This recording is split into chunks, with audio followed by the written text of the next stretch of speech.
So, good evening, everybody.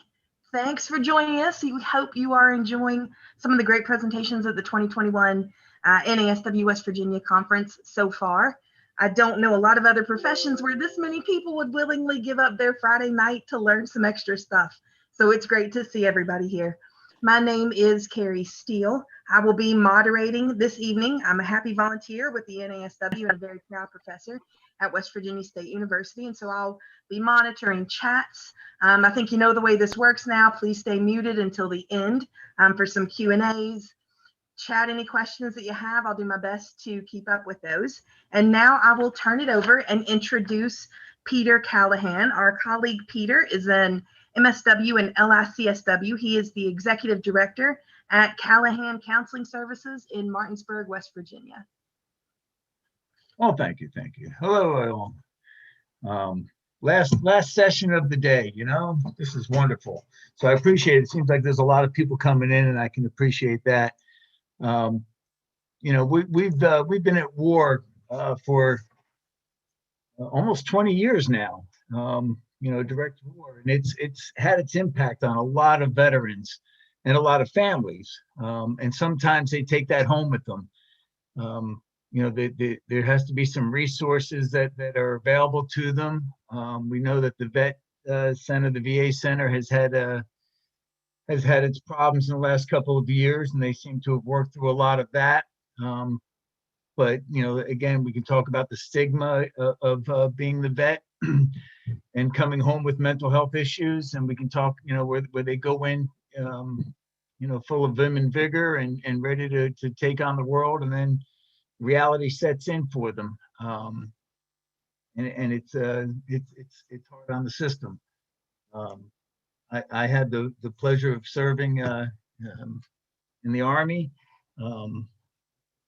and I've had the pleasure of not being in wartime, but I've worked with a lot of people. One of the things that we do at my facility is we have this, we're part of the program of Give an Hour, which is to give an hour of free therapy, basically, for vets that are coming in that just want to have somebody to talk to, somebody who's going through some certain things that they don't want to go to the VA for. We have a great VA system down here in Martinsburg, but sometimes people just want to deal with things that they don't want to bring up all the way through the whole vet system, and so we do that. So if anybody's in the Give an Hour program, or if anybody is interested in that, it certainly is. It's a good way of giving back to the soldiers who gave a lot for us in our freedoms. The video, I don't know if I'm going to assume people have not seen the video. The video is pretty raw in its discussions. It's candid. They come out and they talk. They've done a lot of work, and you can see where they've done some work on themselves. It's going to highlight 3 people who have survived a suicide attempt, and they will talk about the struggles that they've had, both in the service and coming out, and their struggles with mental health. In 2016, I'm just going to go through some statistics. Bob Music just pointed out, that in 2016 there was 280 suicides with our veterans. In 2020, that number jumped to 377. What they say is about every 22 minutes, a veteran suicides or attempts suicide every day, every 22 minutes. That's a lot. And a lot of it is can they gain access to treatment? Can they gain access to therapy and being able to work through some of the things that they keep in their head?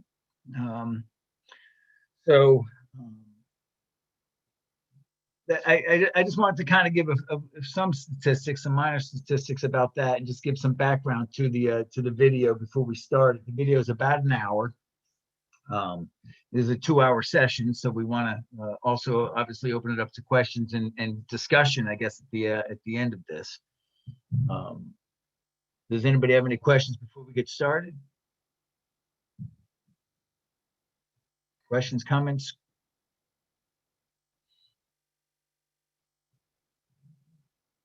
All right. So Brian, I guess we can start the video.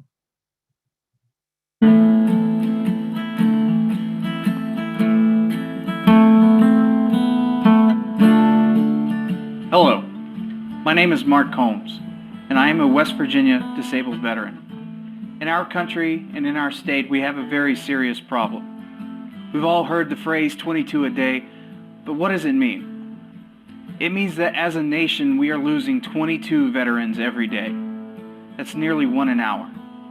That is an atrocious and egregious figure. What's worse is that 22 a day was calculated nearly half a decade ago, and many newer reports suggest that the number of veteran suicides has been on the rise since. In West Virginia, 1 in 10 people are veterans, and nearly 3/4 of those are combat veterans. According to the Washington Post, our veterans in West Virginia are at a higher risk for suicide than the national average. I want to put a face on these statistics. I personally have known over a dozen veterans who have killed themselves. I'm tired of picking up the phone and hearing about another buddy. So tonight you're going to hear the stories of 4 veterans who have struggled with suicide. We will also hear from veteran Jeremy Harrison, a former Veterans Administration therapist who now runs the veterans organization Helping Heroes. Also in our audience are members of the West Virginia Legislature who are here to bear witness.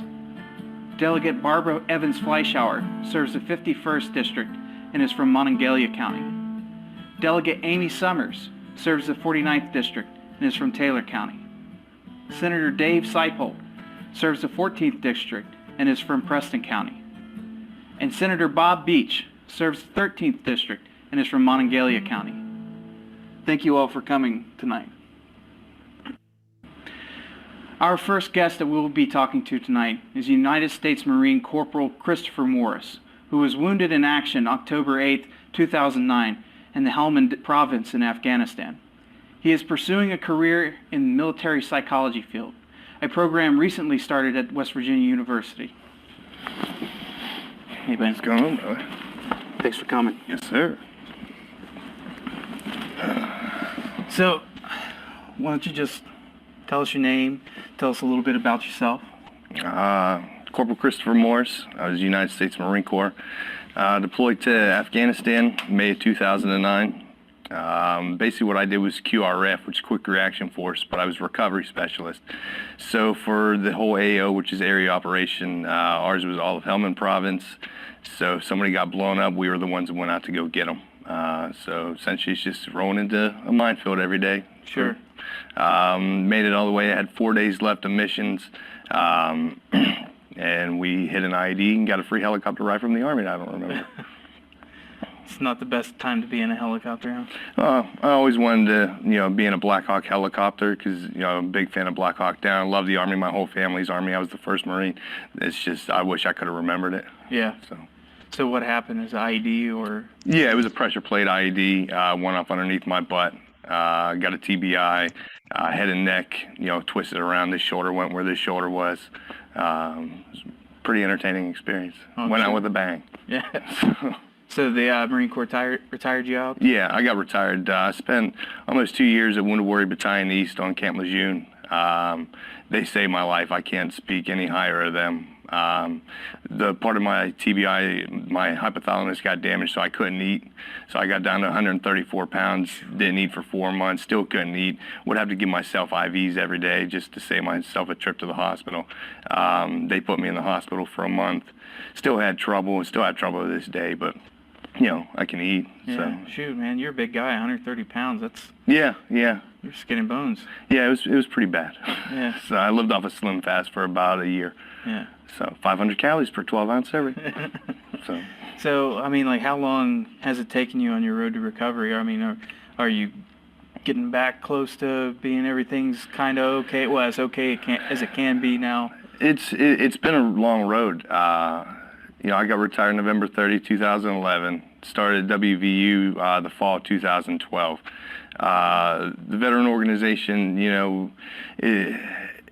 whenever I first started here, it was really just kind of a big drinking matter. That doesn't necessarily bode well for students like myself that just want to come in and, get a college degree and get out. Sure.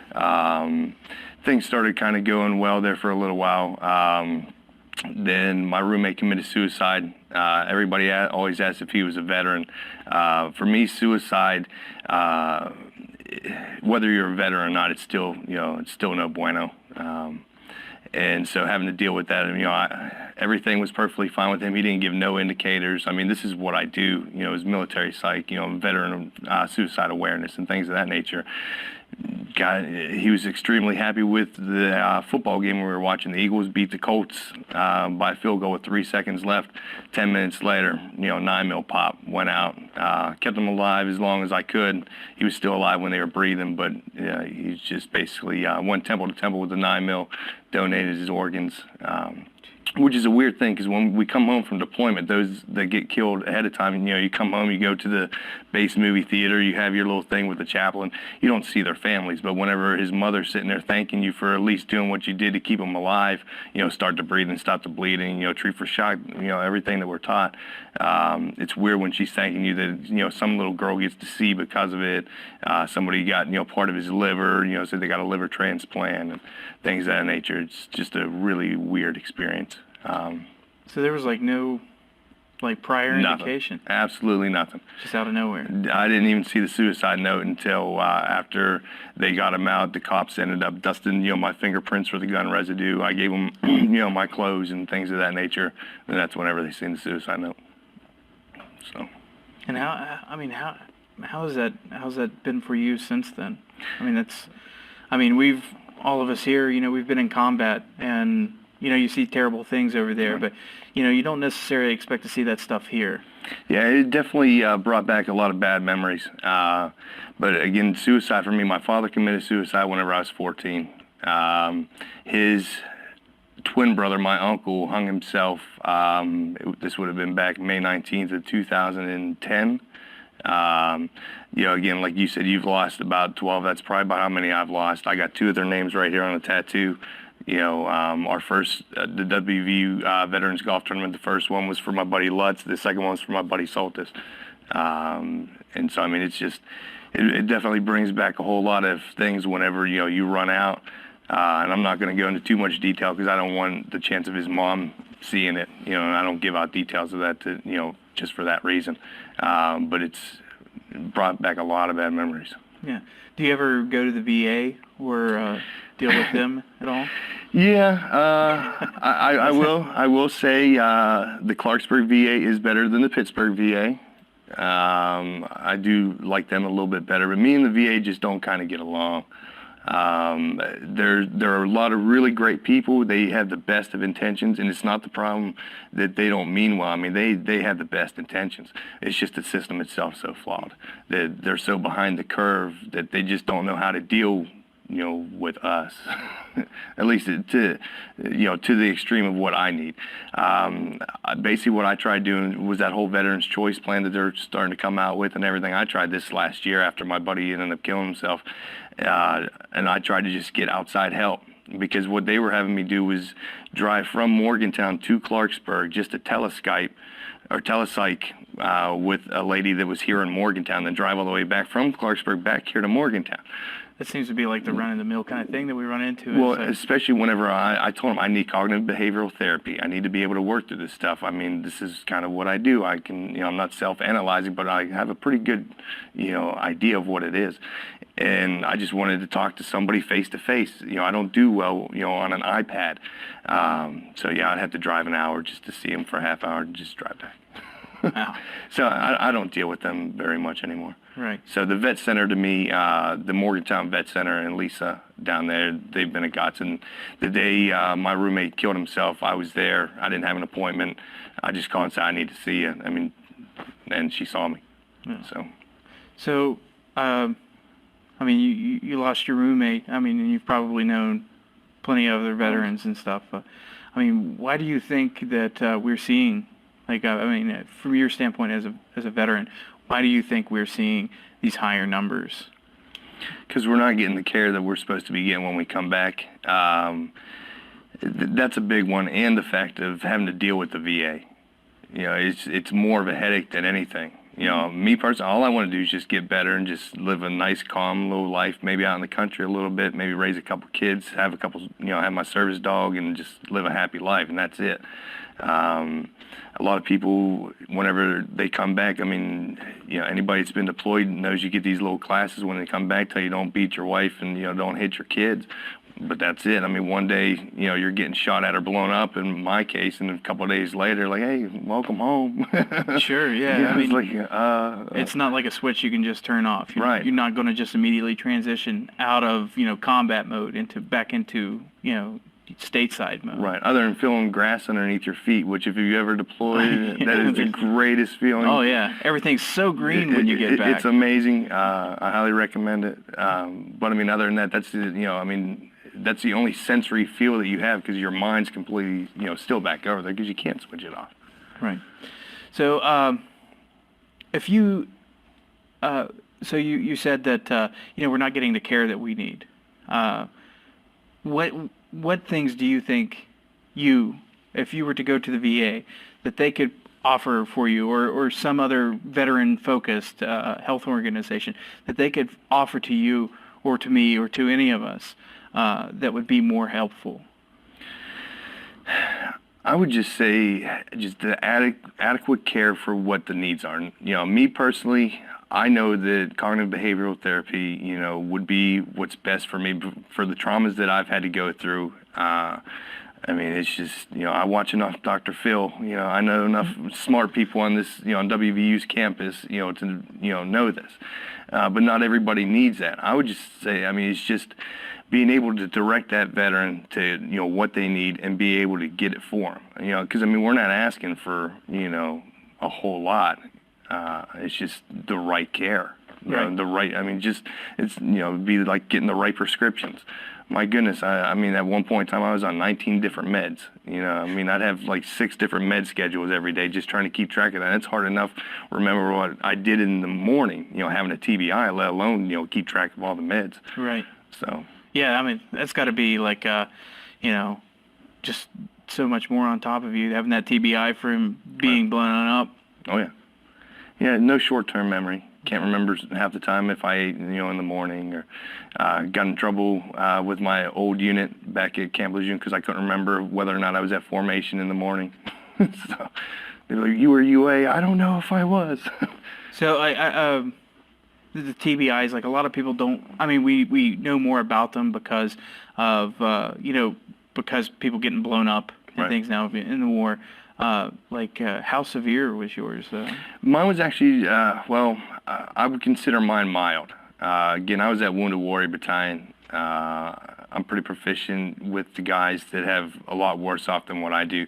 I have a head tick. I'm able to kind of control it, knowing the fact that I'm on camera, so my head's not going back and forth a million times.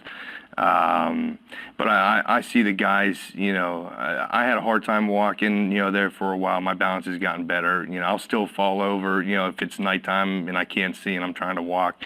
But for the most part, you know, I did a lot of vestibular therapy to be able to get that to work. So, I mean, it does kind of help, at least to an extent. So. Okay. Well, Chris, man, I appreciate you coming on and talking about, you know, losing your friend. I know it had to have been like just a awful experience, and you know, it's probably something that, like you said, if we were getting the adequate care, you know, it could have been avoided. Right. Well, no, I appreciate the opportunities. You know, this is the kind of stuff that we need to have happen, especially around this area, and that's what I do, you know, with the Veterans Organization, WVU, reaching out to, you know, everybody. And what it is, I mean, my best advice for any veteran is you got to find out what that new passion for life, you got to find your new purpose for life, you know, regardless of what it is. Because the answer to that's really simple. I mean, that's what the answer is. You know, stop veteran suicide. Find your new purpose in life. Right. You know, find out why you know, for me, find out why I didn't die that night. You know, why am I still here? And I mean, you have to reach out to, you know, different veterans, different friends, different legislators. I mean, you know, you can tell they want to help. I mean, Senator Manchin, especially for me, has been a godsend. you know, and, you know, like I end up telling him, you don't have to be a veteran, you know, to serve the veterans. You know, we just want your help a little bit, and that's it, you know, so. Absolutely. Yeah, appreciate it, brother. Hey, Chris. Good to see you.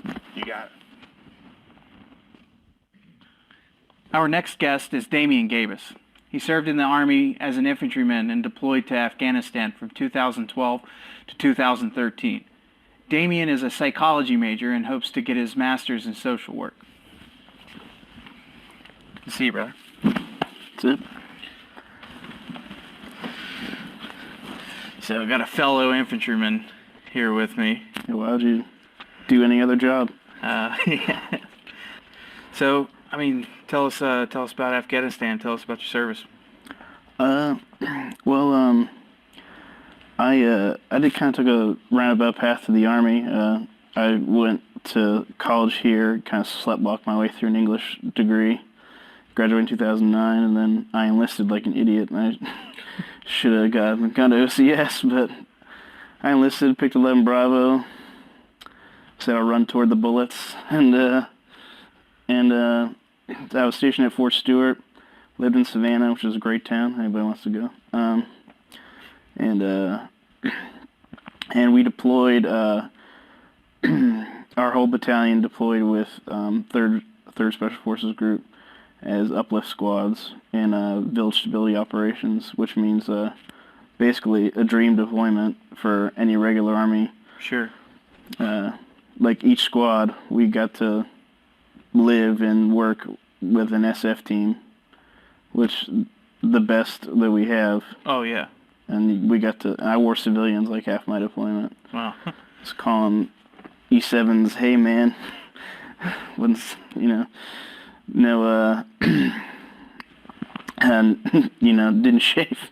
It was pretty sweet. But, for me, towards the end of the deployment, we were in the Kapisa province, and it's kind of near Bagram, and I was driving a GMV, which is like a Humvee, but with the truck bed is like, it's like a truck bed, and there's like guns mounted on the back, and so I was driving, and this is a place where we had thought was white space, which is basically a spot that you think that you aren't going to get hit at all, which we had been the whole deployment.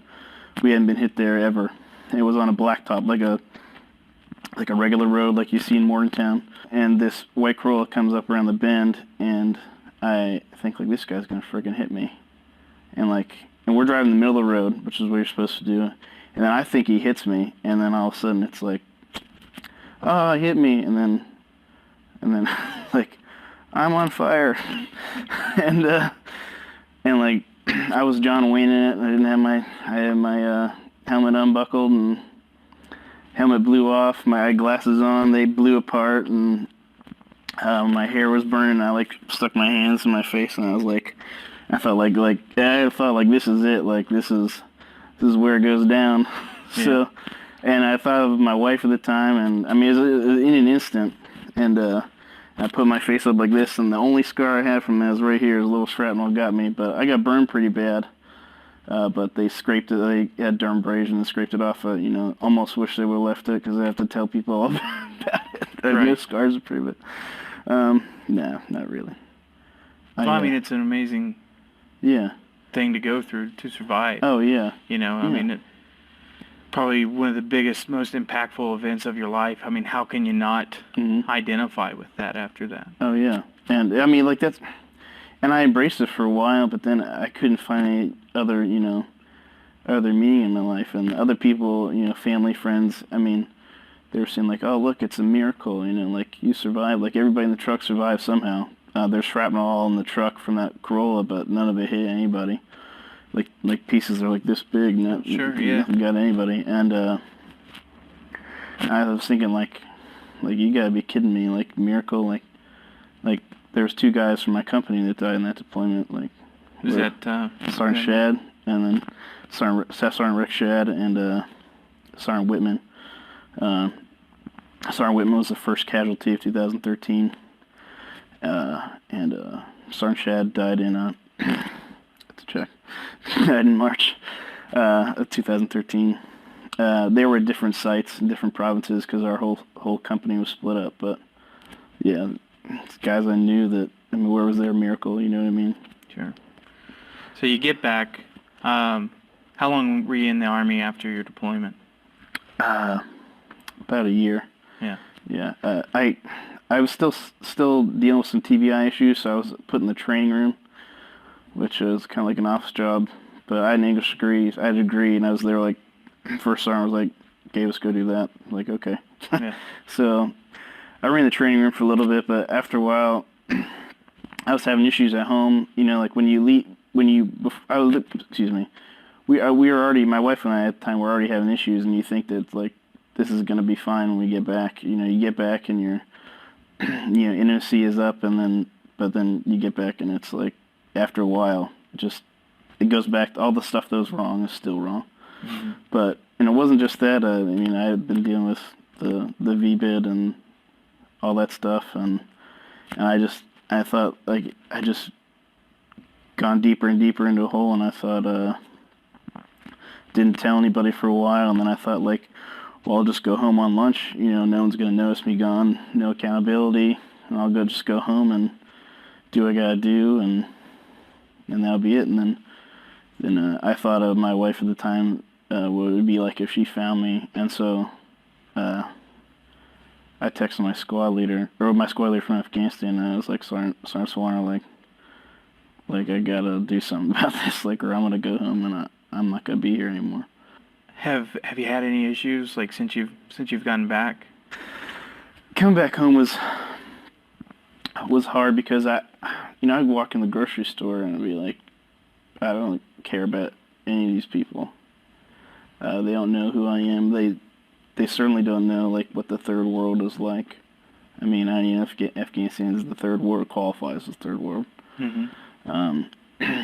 I mean, like, it made me appreciate my life, what I had, but I just didn't identify with any of these people. And getting a job was awful. I was like, oh, look, like, Purple Heart, like, I have a degree and all this stuff. I interviewed for jobs after jobs.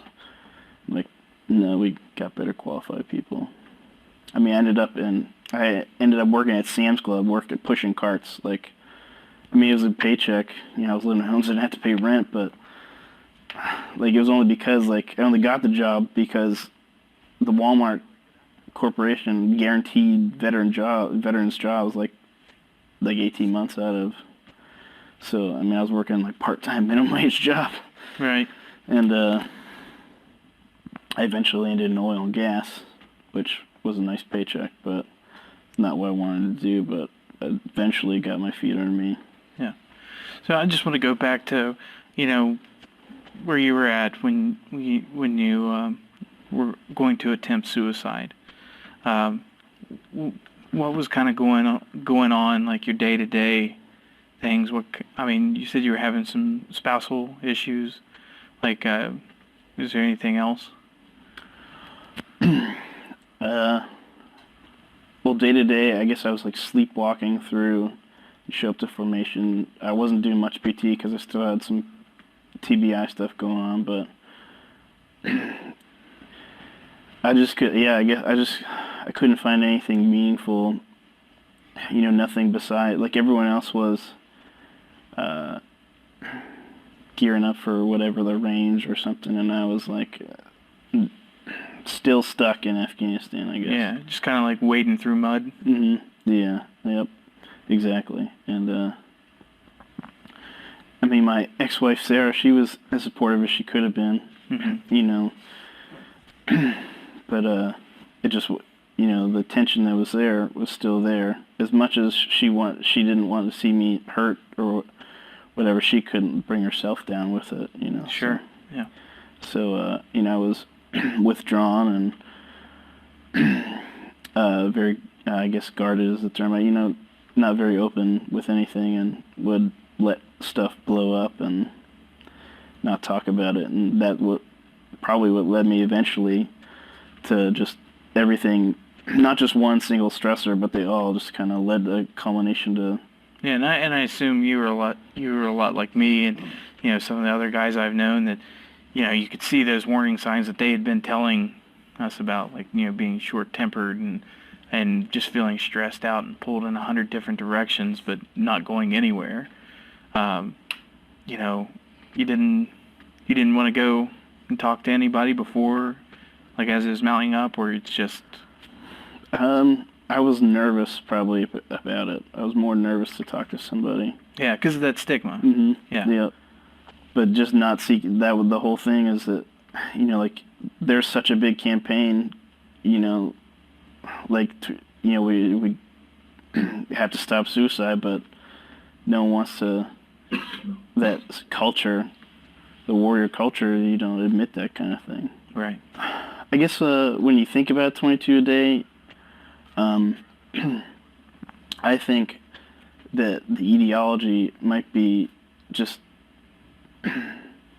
in the fact that veterans probably use deadlier methods, way deadlier. Well, we're trained for it. Yep. And we're very comfortable with death. Yep. You're comfortable with shooting at another human being.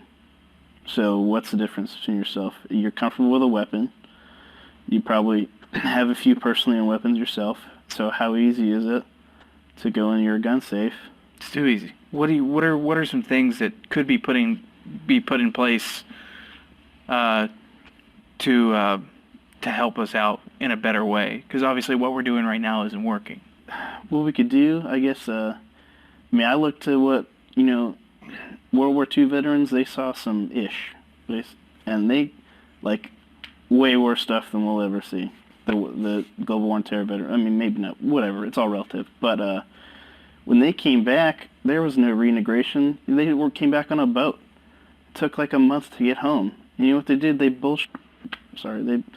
Go ahead. They BS'd with their buddies over what they just done, laughed about it, wept about it maybe. They processed it. Mm-hmm. They had a soft place to land, someone like them. Maybe they talked to a chaplain, who knows, but they processed that event. You know, coming back on a plane. Yeah, you're there in a day. Yep. You don't have time to take that journey of healing. Yep. I mean, in reintegration, like, you're going to blow past that just so you can get laid and get drunk. I mean, dead serious. Yeah, no, that's it. That's what drives it. You got to be honest about it. Yeah, I mean, like, yeah, exactly. I mean, encouraging a discourse between veterans is probably, between veterans and professionals, just is probably, that's the easiest thing. Like, you've got to talk about it. You got to put your ego away as much as it hurts and talk about it. I mean, doesn't make you any less of a man or woman. All right, man. Thanks for coming on. You did great.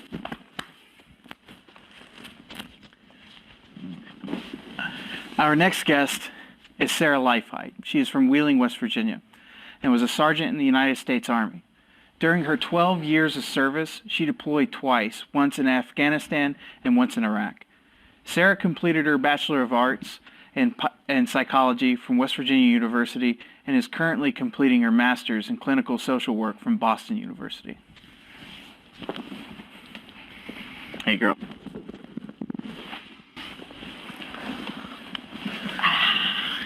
How you doing? Fantastic. Yeah. So, real quick, I know one cool thing about your deployment. Oh, gosh. You got a picture with Robin Williams. I do, and it's on my wall at my house. Yeah. I was pretty sad when he took his own life. Right. That hit me harder than what I could ever imagine. Right. Because I'm like, if this dude couldn't make it, what chance do I have? Yeah. But they say the funniest people are the saddest, so. Yeah. Tell us about Sarah's Army. Tell us Oh my about gosh. your deployments and stuff. I'm a little bit older, so I've been deployed a lot earlier. I landed in Afghanistan September 11th, 2002. And I remember that day, and I'm just remember thinking the shit's about to hit the fan. Because it was the anniversary and everything else like that. And I land in Afghanistan in Bagram, and Bagram was like a mile long. And Right. it was just barbed wire everywhere. And I was 18 at the time. I was young. Right. And so it was crazy. I'm an ammunition specialist. And so anything that had to do with ammo, I did it. Right. And there wasn't that many EOD in country at the time because the war was still new. And so sometimes we had to blow up stuff, which sometimes we had to transport stuff. if it needed done, we did it. And that's including stuff on base too, because we had the trucks, we had the equipment to move the things that everybody needed moved. Nobody else had the equipment, let alone the drivers, to get stuff done. Yeah. So I was Afghanistan. I went to Iraq in 2008, and that was way different than my first deployment. My first deployment was rugged and easier. My second deployment was more rigid, and I had to salute people, and there were more rules, and it was more like a garrison deployment, and those changes were huge. Oh, yeah. It's way more stressful. Way more stressful. And, like, I always say that my second deployment's way worse than my first one. My first one, I was raped by a Navy intelligence officer. I don't know his name. He was somebody that would smoke outside our tent all the time. And I came home, and I was so young, and I remember coming home, and my behaviors were just crazy. I would do outrageous things. Even though I was underage, I would drink like a fish. Sure. I'd spend crazy amounts of money at really crappy restaurants. And I just would do outrageous things. And I got a little help for that, but then I was like, oh, this is lame. I don't need help for this. And then I got deployed my second time, and that's when all the problems that happened with my first tour kind of came to a head. And it was just, it made it way worse. So I went kind of a little bit crazy. Yeah, I mean, you survived like that first one where terrible things happened, only to get just like super exposed to it Yep. again. Yeah. So, I mean, you had like no hand holding in your transition. It was just None. And that made it so nobody knew that something was wrong. right. And that was the hard part. Right. Even when I came back from my second tour, it was just isolation, and nobody knew that something was wrong. I met you not long after your I remember. second tour. Yeah. Yeah. That, like, after my second tour, I was pretty messed up. And I would have therapy 3 times a week. And I would just say, well, just make it to the next therapy. And then just make it to the next therapy. And then I got to this point where it's just like, well, this is dumb. I'm just going to this therapy. What's the end game? And so I have this little Jack Russell. His name's Charlie. Charlie Crazy Hairs. Charlie Crazy Hairs. And I couldn't do it. I couldn't kill myself because I didn't want him to eat my body. Yeah. I didn't. That was my my thing. I didn't want him to eat my body. I couldn't imagine this poor little innocent baby Charlie. He wasn't a baby. He's like 5 at that time. I couldn't imagine putting him through that because that would be the most horrendous thing for this loyal dog to have to eat the owner. Yeah. And I knew nobody would check on me. I mean. Well, yeah, I mean, yeah. I lived by myself. Nobody would check on me. Your parents live, you know. My parents were in Wheeling. I lived in Morgantown. Yeah. I talked to them every once in a while. I mean, I was 25 at the time. And how often, I mean, I'm not super close, but how often do 25-year-olds really talk to their family? Right. So do you want to kind of like describe like what it was like trying to just make it day to day?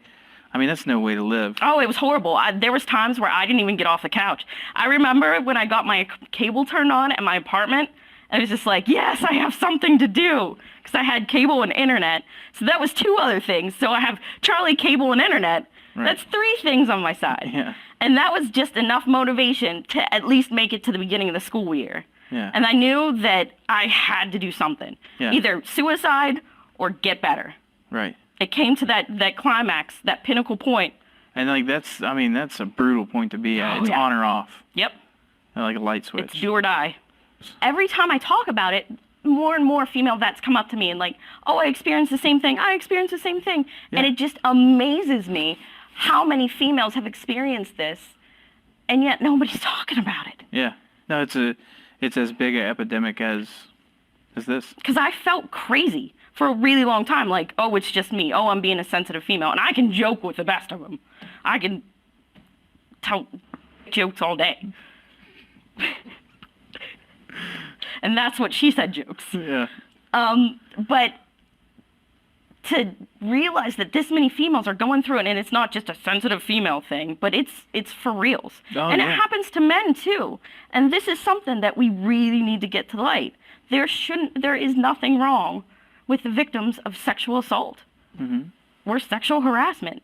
And we just kind of got used to victim blaming in our society because I have no idea why we got used to it. We just had to blame somebody. Yeah.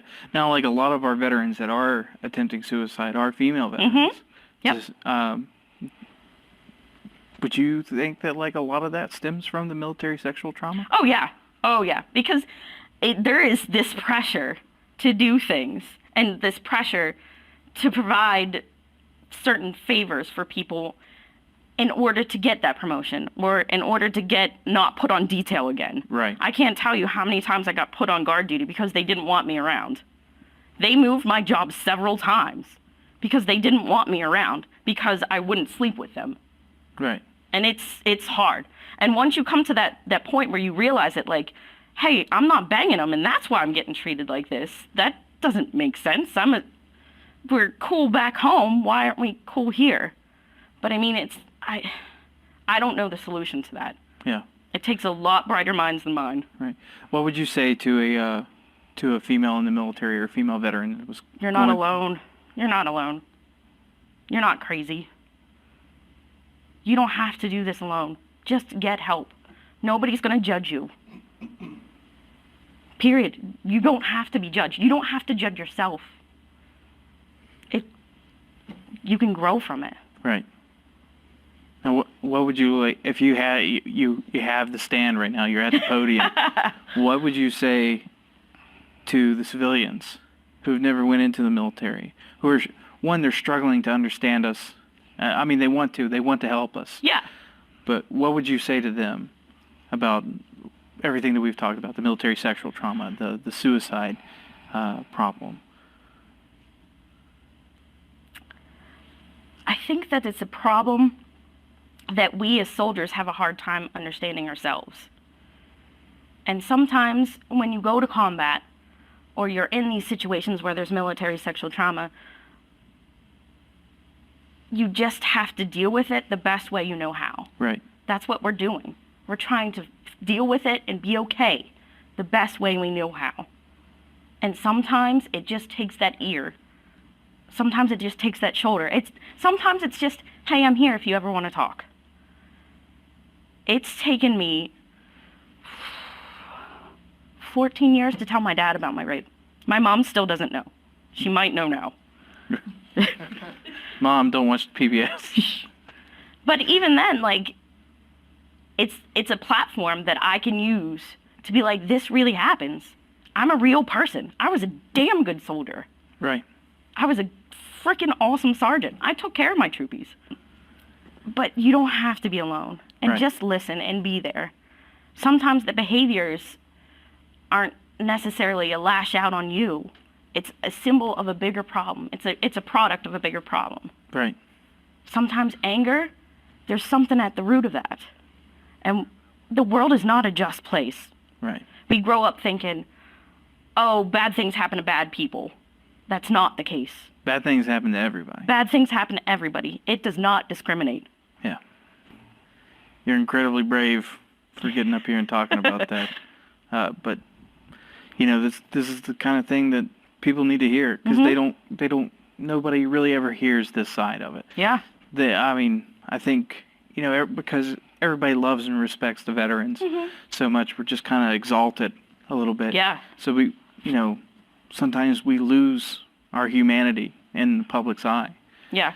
And I think, people hearing these kind of things is great. So thanks for coming on and talking about it. I love you.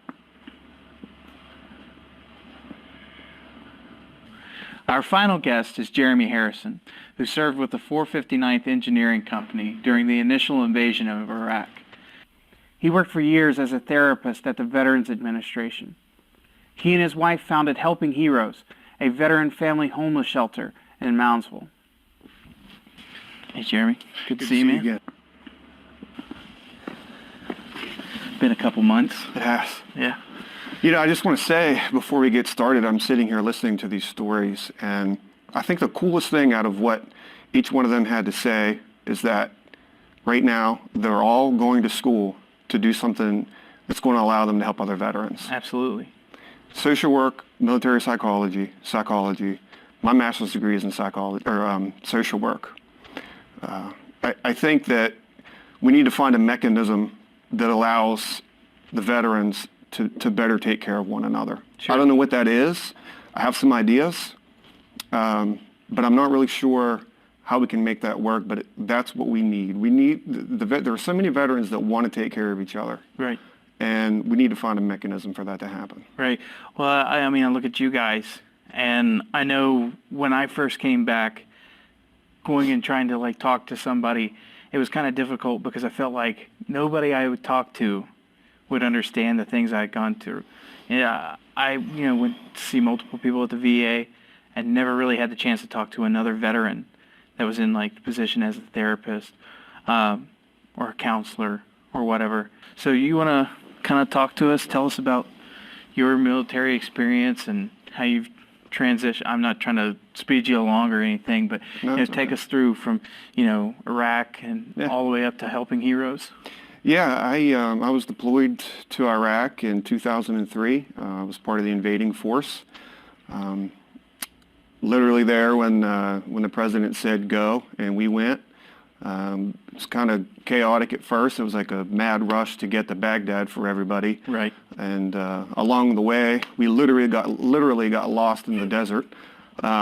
We couldn't figure out where we were. Our satellite communication was down. Right. And it just so happened that there was a Marine battalion not far from us that found us somehow and came back and picked us up.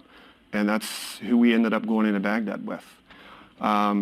It worked out really well because we got to a point where they really needed our assets. We were engineers, bridge engineers specifically, but combat engineer trained as well. There was a feeder river to the Tigris that goes straight up and around Baghdad, the Diyala River. And there were a couple bridges in place already. There was a pedestrian bridge and a vehicle bridge. And the Iraqis were actually successful in damaging significantly those two bridges. All along the way, there was intelligence that they were going to blow bridges, so that's why the Marine Corps wanted us to stay with them. Right. But this was the first time that it happened, and so we came up and we built a bridge, floating bridge on the river, under fire. It was the first bridge since World War II to be built under fire. We were taking heavy artillery and small arms. And the first since Korea for the Marines, right? Exactly, yeah. So it's pretty neat that it's become a historic event and it's written about a lot, but it was very scary when it was going on. We had security, we had the Marine Corps securing us, and several of them died that day. I didn't wear my bracelets today. On the way down, I thought about it. I have several, some of the guys that were there that day that lost their lives, but they're always with me in spirit. Oh, yeah. But really being in that environment, we learned that we only had each other to depend on, and that became huge for us. Right. There was nobody else around. At that time, nothing really was set up. So we had to rely upon one another. And we realized how important that was when we left. So we came home, and that 7 days, and at the end of the day, we all went our separate ways. We didn't see each other again for 3 months. But we just spent a lot of time drinking, partying, trying to figure out who we were and what the hell happened, and why we couldn't sleep at night anymore, and why everybody got on our nerves, and why we couldn't have a relationship with anybody, and we just wanted to push everybody away and stay in our safe environment that we could protect. But ultimately, I was fortunate enough to get a job working for the Vet Center in Morgantown. And then I started pursuing my master's degree at WVU in social work while I was there. I finished it in 3 years. I was going part-time. And by the time I had my degree, I was doing therapy pretty much full-time. I had a global war and terrorism support group that at times had 25 to 30 people in it each week. I was working with groups from World War II, Korea, Vietnam, seeing hundreds of vets, all dealing with the same problems. They all came home differently, but they all deal with the same stuff when they come back. All the symptoms of PTSD are the same no matter what you go through. Right. Were you guys dealing with suicide even then? Yeah. At that time, I know in those first few months that we had separated, when we got back, there were a lot of people in my company that attempted suicide. There wasn't anyone that had that actually died, but many were attempting it, and many were real close to killing themselves anyway because of their alcohol and drug use. Right. So we had a lot of problems in our ranks for a while. Coincidentally, a lot of them served in this particular area, so I ended up seeing some of them at the vet center coming in. It was very, very difficult for me. I was real good at protecting myself. I didn't really have one particular thing that I did to help myself deal with this, this trauma that I was taking in every single day, and at the time not really dealing with my own. But it was good for me. It was good for me. It was healing for me to be able to help other veterans that were dealing with their stuff. But it was killing me inside. I almost didn't get here. I had a suicide attempt myself, and somehow I lived through it. Nobody can understand how I made it, but I did, and it was hard. The pressure of working with vets day in and day out and doing all that, I exhausted myself because I couldn't get rid of the crap. And I started having, we all have nightmares. Something we'll never be able, we can control it. I was having nightmares about being in Vietnam. I was having nightmares about being back with Desert Storm, places I'd never been, but I heard about through my therapy. So other people's experiences bleeding in and meshing with your own, your mind's trying to figure something out and all of that, and it's just putting this stuff together. Yep. Yeah. So, I worked through it. It's the toughest battle I ever fought. It was a very humbling experience for me, but at the same time, it was a very necessary experience. Because I say that because in my particular situation, I needed a wake-up call, and I got it. And so I'm in a really good place today because of it. And I'm able to help people in a different way because of it. Right. I needed to get away from doing therapy in the capacity that I was, but I wanted to continue to do all the other things that I was doing. Right. And so along came Helping Heroes. So my wife and I bought a couple dilapidated buildings in Marshall County, and through donors and volunteers, we brought it back to life. Now it's a fully functioning organization that's funded in part by a VA grant, and the rest of it we raise. We just opened up a brand new transitional living facility for homeless veterans that are dealing with substance abuse, mental health issues, chronic homelessness. In addition to that, we provide all the support services they need, including medical. We have a relationship with Wheeling Health Right, and they provide all the medical care for our veterans. But we provide wraparound services, therapy, make their referrals easier, help them with their disability compensation claims. We created an environment that's veteran friendly, that they can just walk into and be taken care of. I mean, we had a guy not long ago that walked in, same age as me, homeless, living on the streets, and that night he was sleeping in his own apartment, in his own bed. I mean, and that's for me what I knew needed to happen. We don't need to say, well, come back in a couple of weeks, bring all this paperwork to fill it out, like and you then get at the VA. Exactly. And so, like you were saying earlier, these are some of the reasons why vets are killing themselves. Is that why you think we're seeing this spike? I mean, why it's on the rise? I mean, it's a historical high for veteran suicide. Do you think it's because of the struggles that we have when we're coming back? We're facing heavier financial burdens and the alcoholism and drug abuse and stuff like that. Absolutely.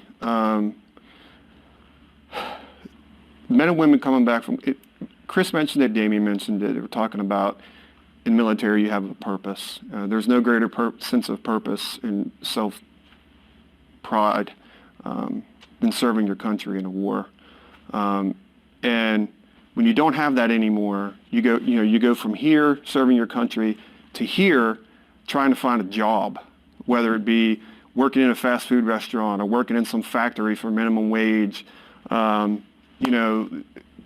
They can't do that. Psychologically, you can't do that. You can go through the motions for a while. Your life needs to have purpose and meaning, and it's right. just When not there. When you're dealing with depression, when you're having suicidal thoughts, when you've got a phone call this week and last week because 2 of your buddies killed themselves, and you got to go do some BS job that has, no future for you. You can't take care of your family. You can't pay your bills. What the hell's the sense of going on living? Right. I can end this today. It's easy. I can end it today, make it look like it was an accident. My family gets some life insurance, and they won't have to deal with me anymore. Right. And that's what you hear more often than not. You don't have to deal with it anymore. You don't have to deal with me anymore. So, all of you are in the same field, or going to be in the same field, but you've been working in here for a long time, and you've actually worked for the Veterans Administration. Yeah. What are some things that, because obviously the status quo is just not working. No, it's not. What are some things that we're doing now that's just not good, that we should change or make better or could be doing additionally? We've become very complacent in our care, and we like to say, well, I say we, our country, our government likes to say, we're doing this, or we're hiring all these different people to help with the claim backlog, and we're going to hire all these mental health specialists, and we're going to do this, and we're going to do that. That's all well and good, but let me tell you, for a veteran that lives in Marshall County, as an example, he or she, maybe they're feeling suicidal, maybe they've had attempts in the past, and for whatever reason, Saturday night they're drinking, they feel like they're going to take their life, but for an instant, they have a thought, I don't want my dog to be left with me, or, I don't want my child to be without me. I need to go get some help. Where are they going to go on Saturday night after they've been drinking? They can go to a local hospital that's not prepared to deal with them. Mm-hmm. They can't get to Pittsburgh in most cases. Maybe some have a friend that'll take them, but they can't get there. So, there needs to be an increase in transportation capability, opportunity in local areas. Where we are, vets have, especially with the population that we work with at Helping Heroes, they don't have a way to get anywhere. Right. We're trying to work on that. Hospitals, if the VA really wants to take care of this, they need to put suicide. They created this new suicide prevention program several years ago. Put a suicide prevention worker in a hospital that works full time in a county. Pick a hospital and put them there, and let people know that they're there. So when a veteran comes into that hospital that's suicidal, there's somebody there that can take care of them and understands what it is that they're going through. Mm-hmm. If it's convenient if a veteran decides that he or she wants to take their life 9 to 5 Monday through Friday, because they can go to a vet center 9 to 5. Right. But on a Saturday afternoon, if they're feeling suicide, they can't go to a vet center. I worked at a vet center. Vet centers are great for vets, but they're there 9 to 5 in most cases. They need to be 24 hours a day, 7 days a week. They're closer in most cases than what a VA hospital is going to be, and there's an opportunity. There's an opportunity there it's going to cost some more money. Figure it out. I don't care how much money it costs. We have the ability to do it. This country... Well, we paid to go to war. Yeah. We should be able to pay to help the veterans. And it's not asking that much. No. It's really not. Now, we all know that, the VA is... It has a lot of shortcomings. It does. But are there things that the state could do, or are there things that the state is doing that could cover some of those gaps? West Virginia, like we've said, we have a 1.8 million population. Mm-hmm. We have 180,000 vets. 1 in every 10 persons in the state is a veteran. Mm-hmm. And we're proud. We're a very proud state of our veterans. Right. West Virginia, we love our vets. Yeah. Are we doing? No. No, and I don't want to attack. I'm not attacking anybody personally. I'm looking at the situation.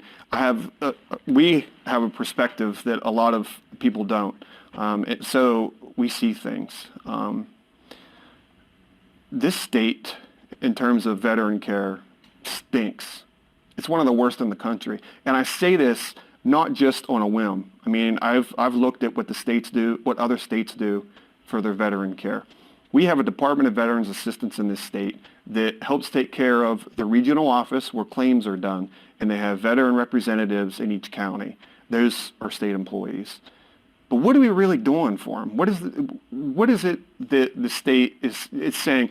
We love our vets, and there's all these different awareness programs out there. The Wounded Warrior Project's about awareness, and IAVA is about awareness, and we want to make everybody know that this stuff's going on. But what are we going to do about it?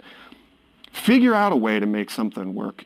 One of the things that was in place for World War II vets, later on Vietnam vets, when the World War II vets accepted them, the Korean War vets, the American Legions, VFWs, they're not for our generation. We need to figure out a way to create a place that veterans can just go when they need something, when they need to talk to a veteran, when they, we're talking about, when we talk about the Wounded Warrior Program, we talk about IAVA, we're talking about places that have tens of millions of dollars. They don't have any local chapters. I've tried. Right. I've tried to get them here.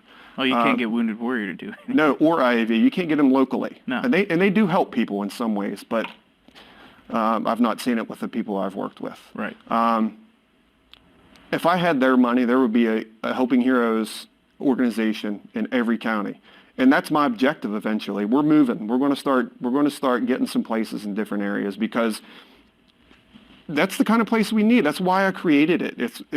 It's unique in that vets can come in. If they want to come in and get a cup of coffee, sit down and BS, we're there to do that with them. If they need to come in and figure out how do I fill out this paperwork, or what paperwork do I need, or I need to get my DD-214 or something like that, they can just come in. We're all veterans that are working there. Places like that. I'm not just trying to sell Helping Heroes, but it's working.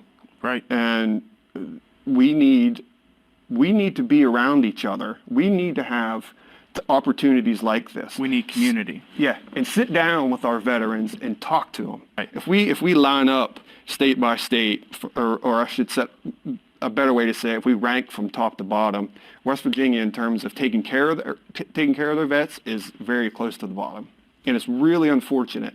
And it won't take a lot to fix it, but you have to listen to what we say, what we know is going to work. Mm-hmm. I've given some examples of things that can work. Make them work. Listen to us. That's it. Well, thanks, Jeremy. Yeah. Appreciate it. I would like to thank all of our brave veterans that came out tonight and shared their stories with us, and our delegates and senators from the West Virginia State Legislature. I sincerely hope that this has been an eye-opening experience for all of our audience tonight. On behalf of West Virginia Public Broadcasting, I'm Mark Combs. Thank you for joining us.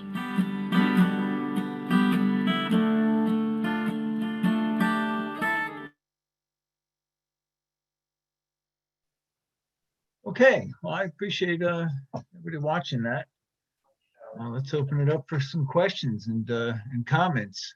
I was reading some of the comments on the side there in the chat, and some people have had some pretty heart-wrenching experiences working with vets, and dealing with people that are thinking seriously about suicide, and a lot of the comments were about resources and a lack thereof.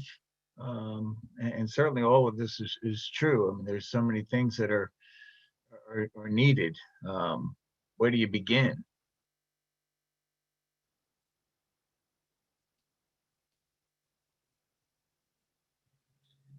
Got about another hour, so hopefully somebody's going to be able to jump in on this a little bit.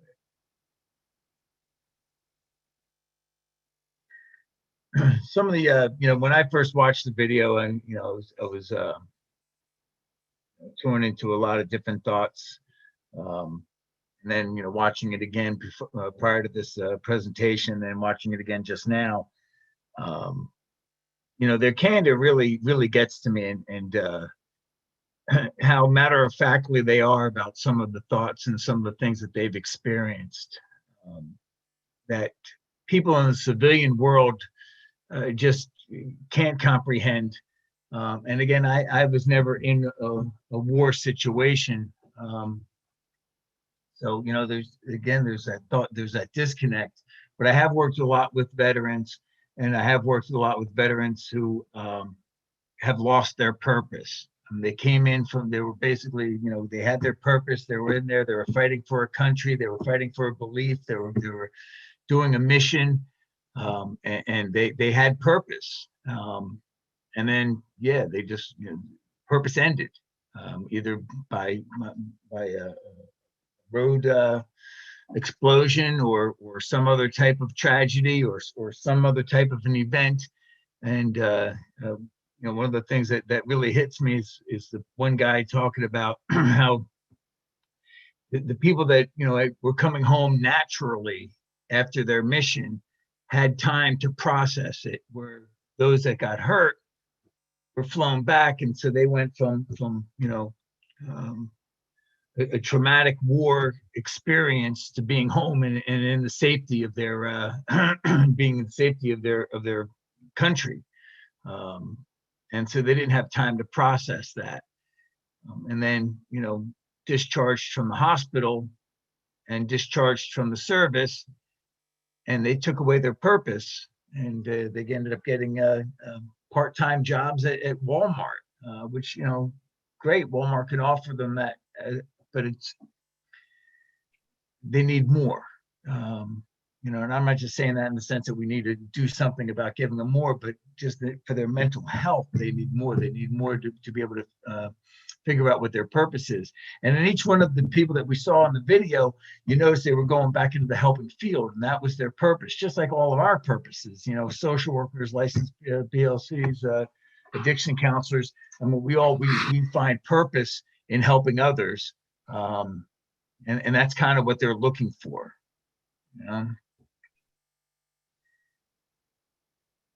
Any comments, questions, gripes, complaints, inquiries on any of that? Yeah, I've been monitoring the chat, so I have lots of questions that I can Okay, ask great. Someone else wants to chime in. I guess just to start to kind of frame the problem for people who aren't familiar, were lots of questions about why is there an issue? Why does every veteran not have access to services at the VA? Why is there not transition when they come home to help them get back to civilian life? So let me try to answer that. Why not the VA? As I pointed out earlier, the VA had its issues, in the last couple of years, where they came under a lot of fire. And, I think even after the Vietnam War, we didn't learn a lot about how to take care of our warriors. We didn't really learn a lot. We came up with ideas, but really wasn't integrated into the services. And like I said, the doctors that were in were not combat doctors. They didn't experience the same things that the soldiers that they were working with experienced. And so when they were able to come home, and like the one guy says, and I reiterate, he went from a traumatic experience to home in a few hours. And then it was, you're here, I got to take care of your wounds and get you out of here. And again, there still wasn't that sense of transition. At least that's what I'm picking up for him. I have not talked with him, but there wasn't that sense of transition that he could have experienced. And so that's why, give an hour is important to me, because I think it's helpful that, people can get out of the VA thing. They don't trust the VA. They didn't feel comfortable with the VA. The VA wasn't getting them. And you would think that it would be, but it doesn't get them. Didn't get what they experienced. So, coming into another facility, where, counseling is accepted, and it's, they're not in front of all their peers, and they're able to see somebody and be able to talk, I think is helpful for them, because it gives them that sense of normalcy. If that answered the question, I hope. So speaking about that, transitioning more to talking about therapy, there were lots of comments about this being one of the videos, one of the first that we've seen that has really talked about the Right. therapy. So there were questions on how we can build rapport in therapy. How can we help our veterans build investment in therapeutic services? So I think a lot, like anybody who's gone through a traumatic experience, you want to give them a safe opportunity, a safe environment to be able to talk about their experiences. And if you haven't been there, you can't say, oh, I understand, because I don't know that we do. But we can say that must have been horrible. That, we can still show the empathy. They've lost a lot of friends, so grief counseling is a big part of that too, which they may not even understand. A lot of times they come in because of anger issues and marital problems or couples problems. So that could be the basis of it, but really getting them to talk about some of their experiences and giving them a safe place to be able to discuss that would be helpful for them.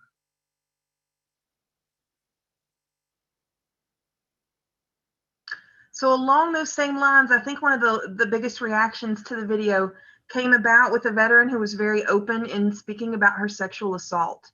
And so I think there may be some people that just kind of want to debrief on that or talk about that vaguely. And we know that's an issue with our female veterans especially, but how we should handle that in our practice. I may not be the best person for that answer, but again, yeah, it's having them talk about the experiences in a safe environment. Obviously, not saying that we understand what they're going through, because we don't. They have soldiers with sexual abuse. She said it beautifully when she said, just trying to do the best that we can, because what they're doing is the military wasn't prepared for that, and shame on them that they weren't, but the military wasn't prepared for all the sexual abuse that was going to be going on. And so there was nothing really set up for them, certainly not in a wartime situation, certainly not in a combat situation. Did we have anything set up for them? She was, as she points out, she really, just paraphrasing, she was trying to find her own way through a system that wasn't set up for her. And so, again, as therapists, the way I would look at it, if she came into my office, is again, just giving her that platform to be able to talk openly. Certainly I would, think that she'd probably be more comfortable with a female therapist. She does seem to use, humor as a defense mechanism, not that I'm going into detail with her, but there's still a lot of hurt and pain there. And certainly I would imagine a lot of distrust. So, finding the right therapist for her or for that person to be able to be comfortable enough to be able to talk about that, about her experiences. And the female soldiers, they're put in the same situation as male soldiers, and yet they have more to contend with. And I don't think that, again, that the military is really prepared for that. And again, shame on them for it, because they really, I think they're really doing a disservice to that. And there's always, the talks of well, we should educate the men. Yeah, sure, certainly we should educate the men. But we need to do more than that. We need to protect the women too,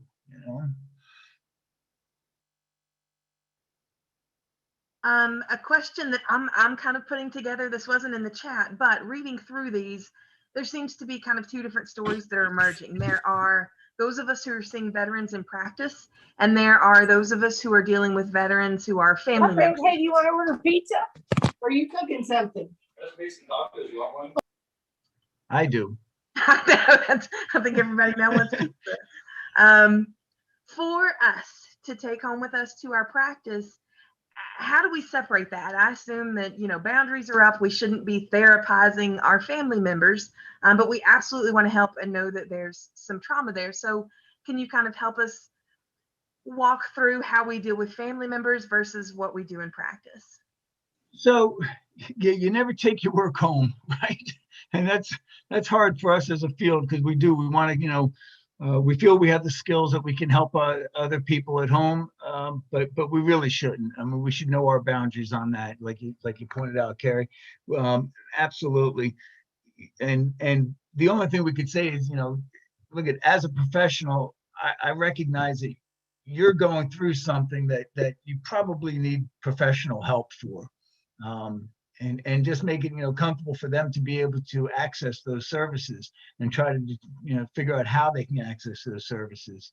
But yeah, you don't want to get into that situation of trying to help them and trying to play therapist at home.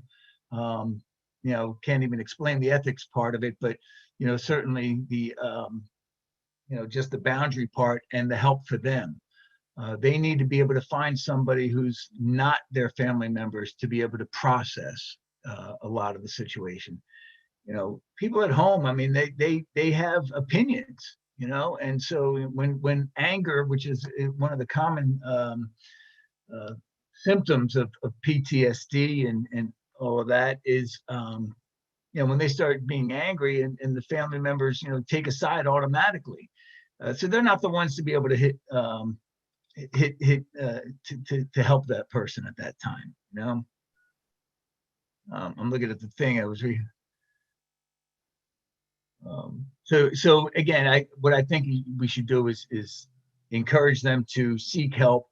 If a family member, regardless of what the problem was, if I felt that a family member of mine, and I have, needed some help in an area, I would contact the therapist for them. I would get some basic information, and then I would present it to them. But really, it's up to them to be able to take the step. We can't push them into therapy. We can't force them into therapy. But we certainly can guide them into therapy, and hopefully connect them to the right people. So along the same lines, what we talked about a little bit earlier with building rapport and investment therapy, military culture is something that's coming up several times in these chats. And so what do we need to be aware of for practice about military culture?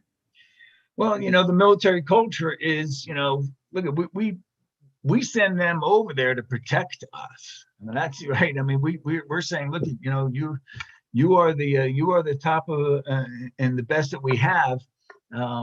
And we convince them of that. And then they kind of, and that's, denial is a very powerful thing. So they can deny a lot of what they've seen in order to get through their mission. But it still stays in their head. It still sits in their heads. So, doctors that do surgery can deny that whatever they're holding in their hands is horrible as they're stitching somebody back together. The soldiers are over there, they can deny what they're seeing at the time to get through the mission, but it sits in their head, and then when they come home, they've got to unpack that. But yet they're still holding on to the, I'm a warrior, I'm a soldier, and so it's hard to make that transition from I'm here to protect the country, and now I need help. And so it's, again, we just have to, educate a lot of people, including the vets, that it is okay to ask for help, that it's not, as you saw in the video, each and every one of them were really met in a therapeutic setting. And that's how they were able to get onto that program, because they had a relationship with Mark at the time. They have to feel comfortable. They have to be able to feel safe. They have to be able to feel that it's okay to ask for help. No different than a lot of other cultures that don't ask for help. We kind of train them to not ask for help, that you are the best, and now we have to train them that it is okay to get help, not just for them, but for their families too. And sometimes that's the key, is saying, look, you need to get some help because of your family, to help your family, which is part of their goal too. Some comments are coming through now about both perceived stigmatization and actual stigmatization. Black marks on records for seeking help for mental health. What can we do about that? Revamp the entire VA system. You know, yeah, I like to think that it's getting better at the VA systems. There was a guy that I knew who ran the VA system here in Martinsburg, and he was a great guy, and he did a lot to try to do away with the stigmas, and he did a lot to do away with access, putting up barriers to access to treatment. And I think that he did fairly well. He transferred into another facility, but I think he did well.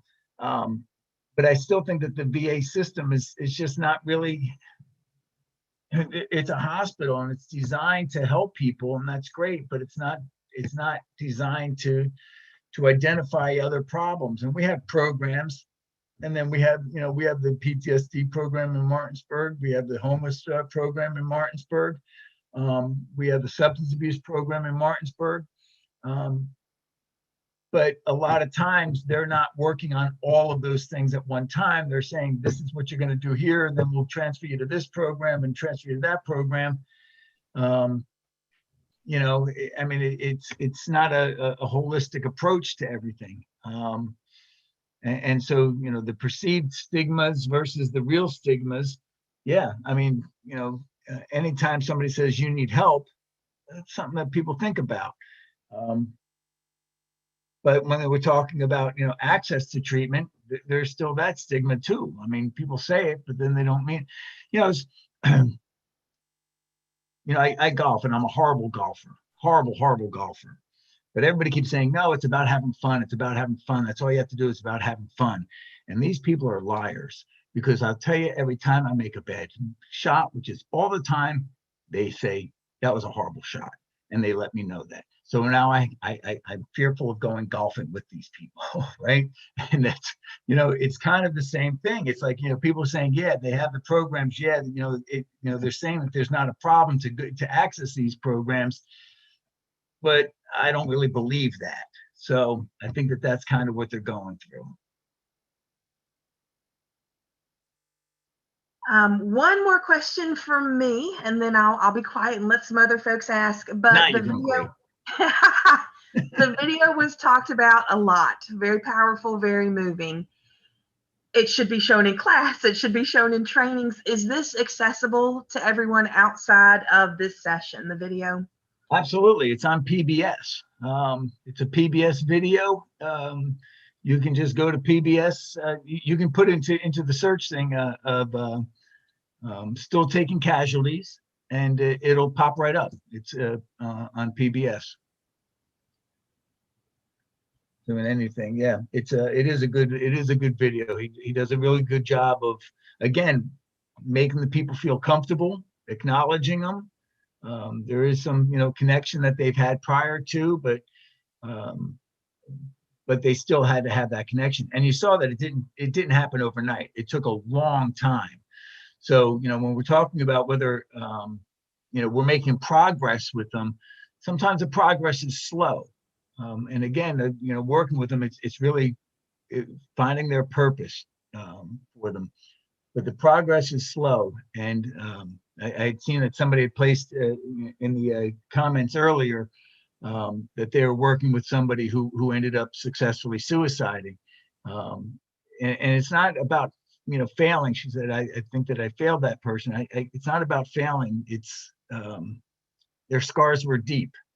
And it's, sometimes we can't get to all of this, but we can. Sometimes the best that we can do is say, we are here and we are doing what we can to help you.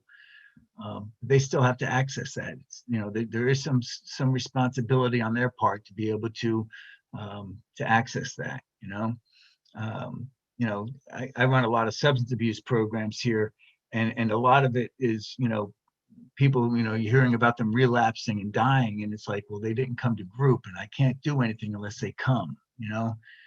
I need them here, and certainly we give them a nice environment for them to come, a welcoming environment.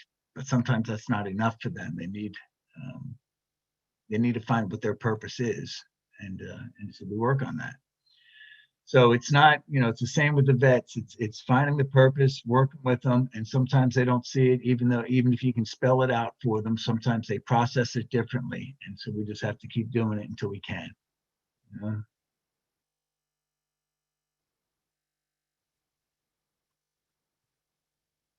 Any resources that you'd like to let us know about? There's several listed in the chat, folks, so you may want to go back through and read some of those. Peter, but any favorite resources that you use? Well, like I said, you can refer people to the Given Hour program, that they can access some therapy for that. And of course, your local VA center is a place to start. If you can talk with the people outside of the settings, so that you can kind of talk about your concerns about the VA, if you have any, and how you could help the VA gain access for the soldiers, for the returning soldiers. There was something else somebody had mentioned also I wanted to bring up, and I'm gonna have to go back and scan through that, but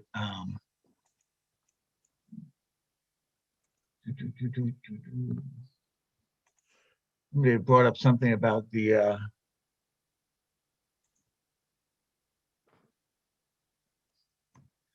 is anybody working with the Given Hours program?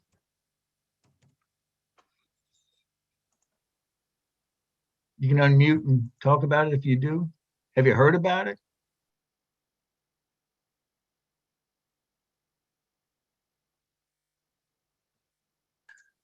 Peter? Yes. My name is Jim Miller. Hello, Many Jim. years ago, I offered my services as a psychodramatist for a given hour. I was rebuffed because it's not an evidence-based practice methodology. However, back in the 80s and early 90s, I cannot tell you how many psychodramas I did with vets and other people. And the healing that they expressed to me is the only evidence I have of the value of what I did. I live in the area near you. I moved here right before COVID. So I would like to contact you. I'd like to talk to you and see if my skills as a psychodramatist, as a CBT therapist, as an experienced addictions person. So I do want to talk to you to see if there's any way I can find some way to give back and find some purpose in my life at this time. Sure, absolutely. Good. You want me to put my number on the bottom here? Please do.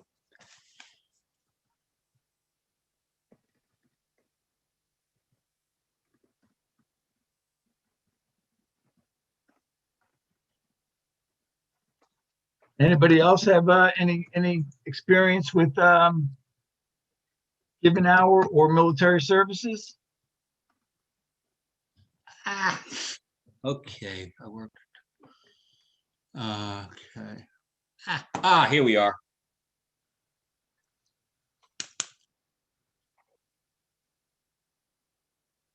What's that? 1-800. Okay. Very good. Thank you. Will that phone number give me you? Not directly. It'll go to the front. So it'll be on Monday, I guess, because nobody's here now. Just me. Yeah. Hey, Peter. Beginning of the week, I'll contact you. Let's talk. Thanks.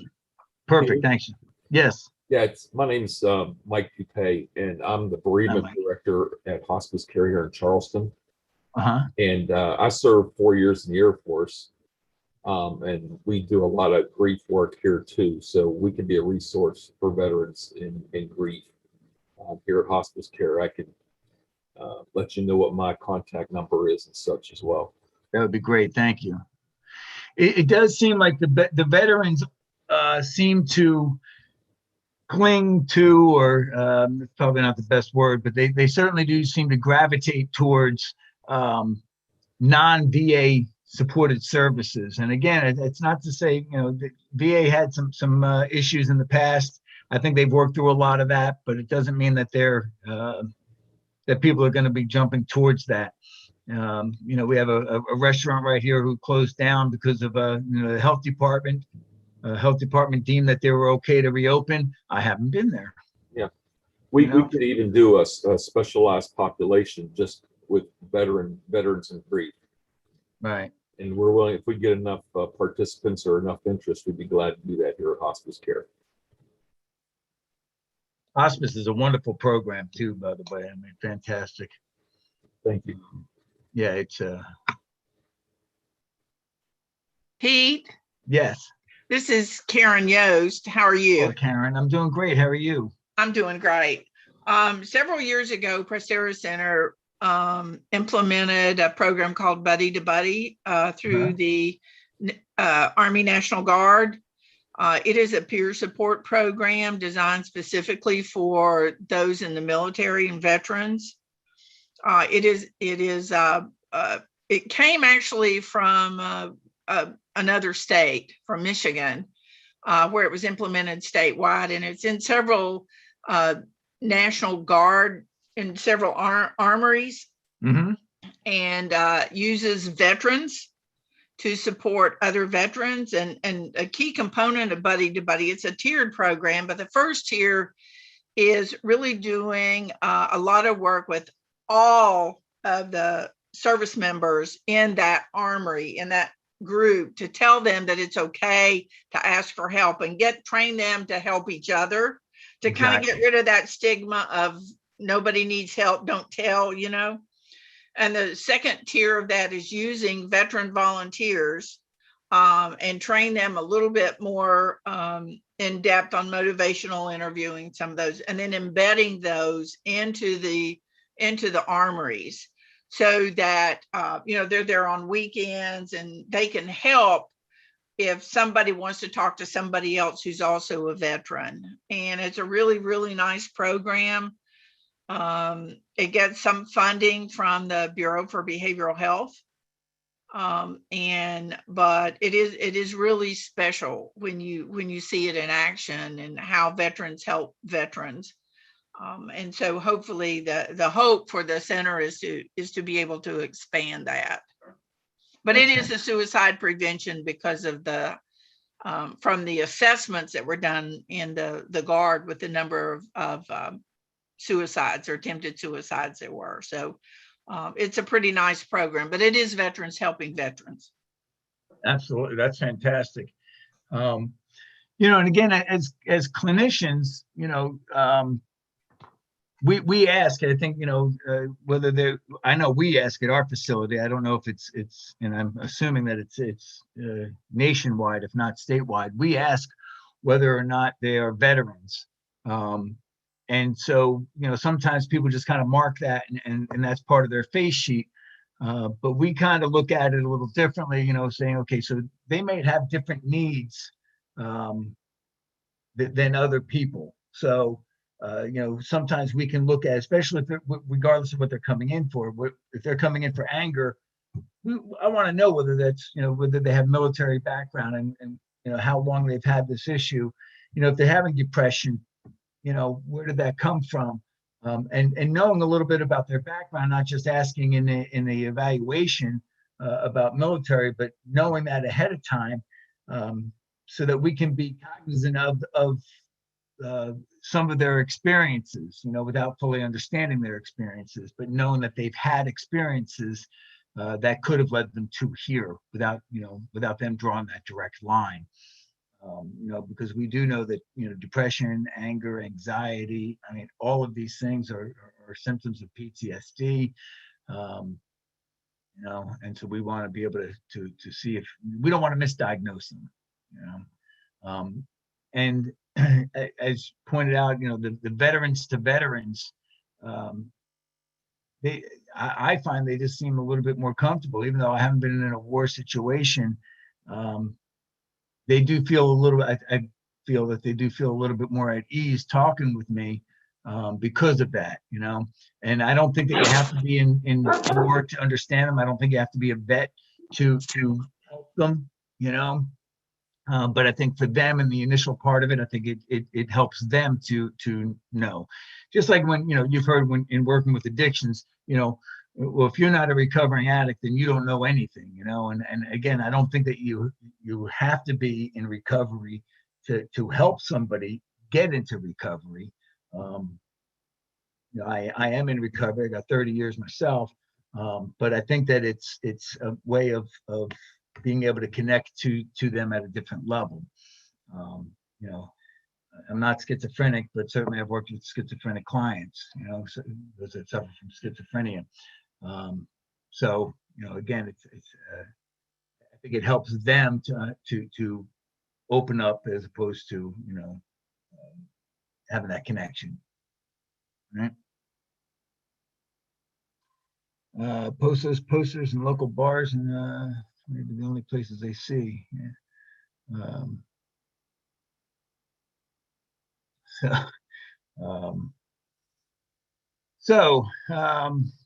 Any other questions or anything? We got to come on, 20 minutes, 25 minutes. Come on, we can do this. This is kind of going along with addictions and veterans. When you think about, so I see people, of course, on an outpatient basis, not through the VA. So it's normally people that don't want to be at the VA. You recommend and they say, no, I'm not going there. I tried or whatever. So when you think about how important it might be for them to connect with other veterans, what would be maybe a way to encourage them to, or even refer them to other programs, not the VA, that would still give them that benefit of, veteran to veteran or whatever. Especially kind of with, I think, addictions. I'm in Huntington, so, all of West Virginia, but I think that part too, it just makes it even more complex. And so it's difficult, I think, to get those people engaged with other veterans as well. Exactly. And it is important to get them engaged. So, I refer people to the vet center, which is not run by the VA, but the vet center, which is down the block from us conveniently, and just get them connected with other people, other vets, so that they can have that, just like you would, look, you got to go to an AA meeting, or NA meeting, or go to a meeting that's go to a support system that's going to know you, or at least you'll feel that you're known. So yeah, it's very important to get them hooked up with veterans in that system. And somebody had pointed out on the chat that people are fearful of going to the VA. I think Angela says people are fearful of going to the VA because it's going to get reported and it may affect their benefits. I mean, yeah, there's paranoia about all of that. I mean, I'm here for the government and I'm here to help, right? It's a horrible statement, but yeah, the government does, the amount of information that they gather on somebody make anybody paranoid, that they don't need but the government does ask for it. And so when they get denied services, yeah, their paranoia, it's going to be, well, is it because I told them that I was getting, substance abuse counseling, or was it because I told them that I had PTSD or, something else? And again, we have to be able to get to a certain point where the government can ensure them that their benefits are not based on what they're saying, or it's not going to have a negative impact on what they're saying. Because really the VA would be a fantastic place because that's where all the vets are. But there is such a fear of going there, unfortunately. So I recommend the vet center with a and also I don't really recommend the VFW, obviously, because that's a bar. So I try to steer them away from that.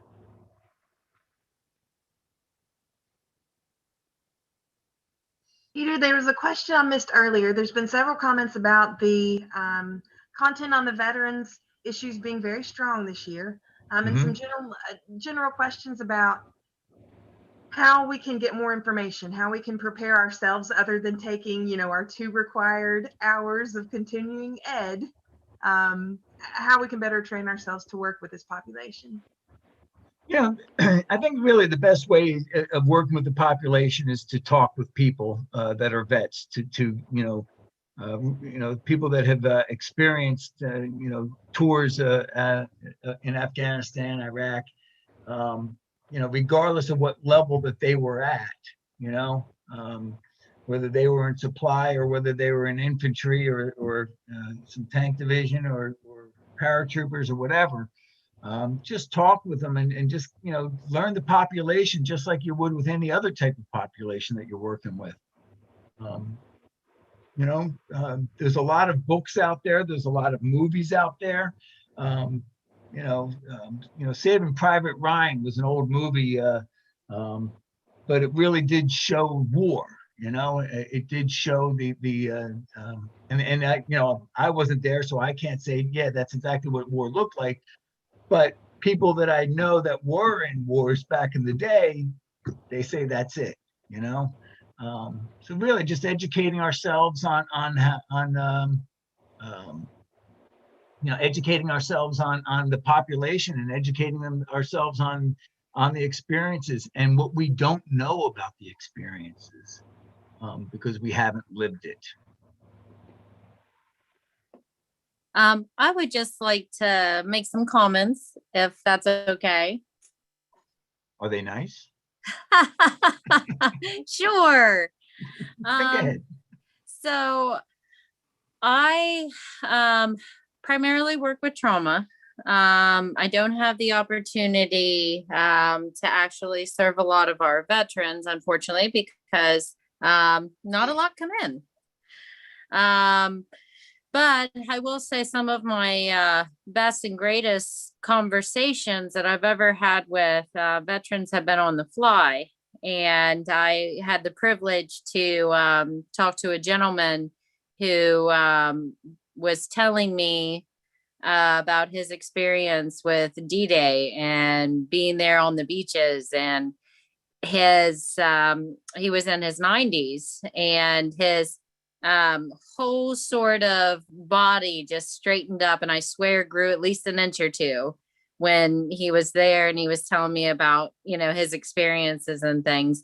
And I could tell the pride was there, but also the humility at the same time. And it was just wonderful to have that open conversation with him. And the other one on the fly was a serviceman who just returned from a tour in Iraq.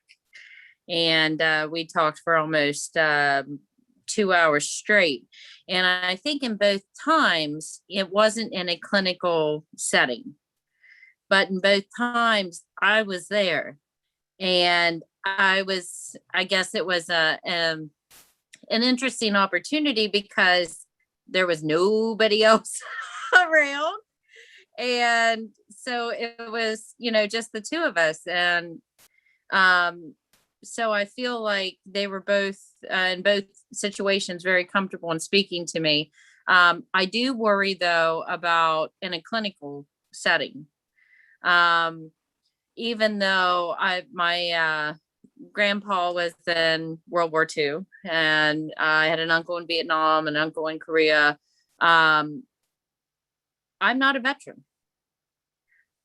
And my dad was in the Army, but I'm not a veteran. I did not serve in the military. So, and I've heard, sort of a mixture from veterans.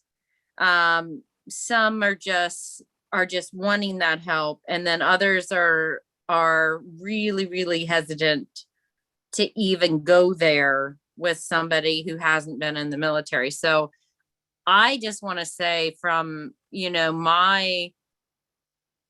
my background, I would love to help, but I'm also, kind of just a little nervous, if they would be engaged or not. And I think maybe that some of, I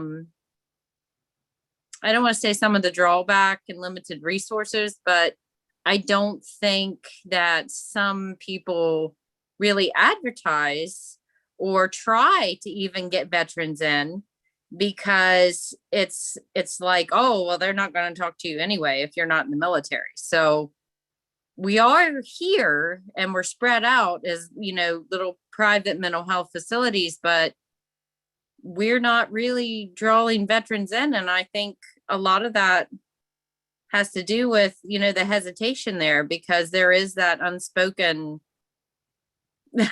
sort of that unspoken rule that if you haven't been there, and that's not up, I know that's not correct, but that is what it is. It is the language that's out there. So I don't know how we would go about fixing that and helping everybody feel more comfortable, the providers and the veterans, to sort of, collaborate and meet in the middle. And I think the programs that we already mentioned are absolutely wonderful. And I cannot wait to, be able to provide them to somebody who needs them, all those resources. But yeah, there's a gap. And for me, that's kind of what it is. So I don't know if anybody else has any ideas about that. Again, I say, if a client comes in, regardless of their background, I mean, I don't know their background. Well, the first thing we ask them is, do you have a preference in therapists? If they say, I want to speak with somebody who has a military background, okay, we can accommodate. If we don't have somebody with a military background, then we let them know at that time. We don't have anybody. People come in sometimes and they say they want a Christian counselor. Well, I'm not a Christian counselor. I'm a counselor who's a Christian, but I'm not a Christian counselor. And so that's the way I word it with them, so that, look, I have a basic understanding that might help you, but I want you to know that up front, so I guess it's the full disclosure. And so it's the same way, say, yes, I was in the military, but I wasn't in war. I didn't experience those things that you might be experiencing. And again, then they can decide at that point whether or not they want to try it. Sometimes they say, the honesty is good and they can work with that. But again, I mean, if we had to only work with what we experienced, well, I'd be pretty open. My field research, I made a lot of poor choices. I made a lot of poor choices in life in the beginning, so I can, but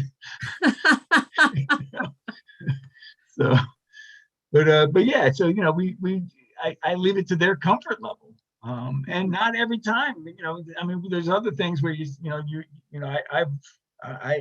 think I make a great connection with a client, and they're like, yeah, I just wasn't feeling it. Okay, but it's not about me, it's about you. It's you have to feel comfortable. So if you're not comfortable working with me, then I get that. That's fine. Let's see what else we can do. So, but again, I think it's honoring that thought process for them too. So I'm going to just speak up for a second. I've kind of hesitated because I do work at the VA, and I know there's been a lot of talk about the VA, and I don't want to get on and justify and make all kind of. And please understand it. I think that the VA system is a wonderful system. All I point out is that they did have their issues in the past, and that's going to stop. And that's going to stop people. But I do know, like I said, the guy who ran the VA in Martinsburg, I feel like I'm defending, but he did a beautiful job and opened up a lot of the services. But still, it's people aren't flocking there yet. Well, what I was going to say to Tina is I've worked in a lot of different programs at the VA. I've worked with veterans who are in jail. I've worked with suicidal veterans. I've worked with homeless veterans. And I've never had any of them tell me, I don't want to work with you because you're not a veteran. Now, with that being said, my attitude is it's an honor and privilege to work with veterans. And I let them know that. I let them up front know that I genuinely care about them and I want to help them. Now, within the system that I'm able to help them. So I don't think that it's necessarily a hindrance. I think that it's just letting veterans know, hey, you can come here. We're open to veterans. I think it's just getting that word out. But the other thing too, I want to say, Peter, is I do think the VA has done a better job. I've been with the VA almost 15 years, and I have seen changes that's come through every year. And it is a big machine that turns slowly. That's kind of the best way for me to describe it. But I do think that the only way we're going to continue to change is if we get input from veterans. Really, we need that input from veterans. And I was really appreciative of the video because I need to hear those things. Of course, I know a lot of those folks, but I need to hear those things because it's the only way that we're going to make changes is by all of us working together. And I recognize that in order for me to do my job, I have to work with all of you guys. I'm just like when I worked with homeless veterans, and I see Karen on here, and Karen knows that, we all have to work together as a community to address veterans homelessness. It's just not one of us can't do it alone. We have to do it together as a community. So I just wanted to say that. And I appreciate that.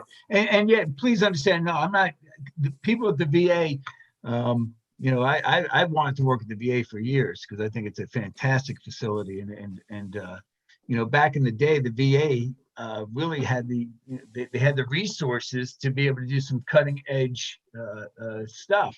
And it really was really a desire of mine to work at the VA. But they did have their issues in the past, and like I said, I think they've gotten over that. But it's sort of like that restaurant over here, it got shut down by the health department, and while the health department said they can reopen, I'm not jumping down line. You know what I mean? So it's and every hospital, every local hospital, regardless of whether it's a VA center or whether it's, like we have the Winchester Medical Center and we have the Berkeley Medical Center, and everybody keeps talking, well, before WVU took it over, everybody kept saying, City Hospital is horrible, I go to Winchester. But if you talk to somebody from Winchester, they're like, oh, Winchester is horrible, I go to City. Now with WVU taking it over, I think it's a fantastic facility. They really have done some beautiful things, and I haven't heard any complaints about it, but it took a couple of years for that to happen. It didn't happen overnight just because they switched to WVU. And in the same way with the vets, and I appreciate your service to the vets, because I think it is an honor to work with the vets, and I look at it as an honor every time they come in the door for us, to be able to help them in any way that we can. So no, I appreciate your input, and thank you for calling me out on that. I'd also just like to add, thank you so much for sharing that perspective. Watching the thread, I don't think, in terms of the VA, I think everyone talked about how good the social workers there are, and how much we appreciate that they try. And it's exactly what you said. It's not the boots on the ground that are the problem. It's some of these larger policies and procedures. But absolutely, thank you for speaking up and handling that so respectfully. Yes. And just to clarify, Peter, I was not calling you out. I was just bringing a different perspective. Yes, exactly. I know. Thank you. And thank you for eating up some time too. We have 7 more minutes. So I'm gonna say, with combining kind of the session yesterday about military culture, I know we talked about transition programs getting better. Somebody had shared, she was a spouse, somebody shared that the transition programs have gotten better within the last few years. Do those programs include kind of information for the family about possible trauma, or like how to maybe, I guess, somewhat handle that, or routes to help a spouse that's coming back from deployment so that they can kind of give the appropriate amount of support instead of kind of just welcoming back and like, oh, okay, everything's going back to normal, when really it's not, that person is changed. And so, I guess, how can that family support and give that appropriate support? So a good question. Thank you. Good to see you. Me too. Yeah, there are resources for families out there that and again, the vet centers where I start with that is getting them access to just some of the services in the area. They know better than I do, and so I don't even try to say that I know about all of those services, but I do, refer them over to the vet center. The vet center then is really good in this area about taking care of them and giving them the resources that they need. And look, there's some, there are some trainings for the families that says, okay, you're transitioning, your loved one or your spouse or somebody's coming, transitioning back, son, daughter is coming back, transitioning into civilian life. And these are the things that they have to kind of go with. There was a movie that I saw just recently. It was called The Greatest Years. I think that's what it was called, The Greatest Years. It's an older movie, and it's about three guys in different parts of their lives coming back from war. And oddly enough, the one guy in it lost both of his arms in the war. First time he was ever acting, but he truly lost both of his arms in the war. And so, he was able to use that. And he got an Academy Award for it. He's also, just in case any of those film buffs, he was also the first to hawk his Academy Award to get his wife cataract surgery. But anyway, I think that's a really good video, a really good movie, even though it's dated as to the war. I think it's a good to show some of the changes that are going on, because it's all the same still. Of how people are responding to coming back, the marital problems, the employment problems, the just the whole ideology of coming back from war. And so, they didn't have the resources back then. We've come a long way since that part. And so the resources that we have to be able to, are plentiful. The VA has some great resources, and Tammy, maybe you can even answer on that for that part. The VA has some great resources for it. The vet center has some great resources. So Tammy, do you want to add anything to that? Yeah, I mean, we do have a what we call a seamless transition team, and that's part of what their role is, to offer their services to veterans and their families. We also do family therapy as well. We work really closely with the vet center because, just like you said, Peter, they have great services, and so we try to figure out where someone wants to get those services and refer them out. But yeah, that's something that is a big focus, and we do attend like yellow ribbon events or welcome home events. But I'll tell you, what I have seen is that usually on like the welcome home events and things like that, there's so much information that's presented, you can't even grab it all.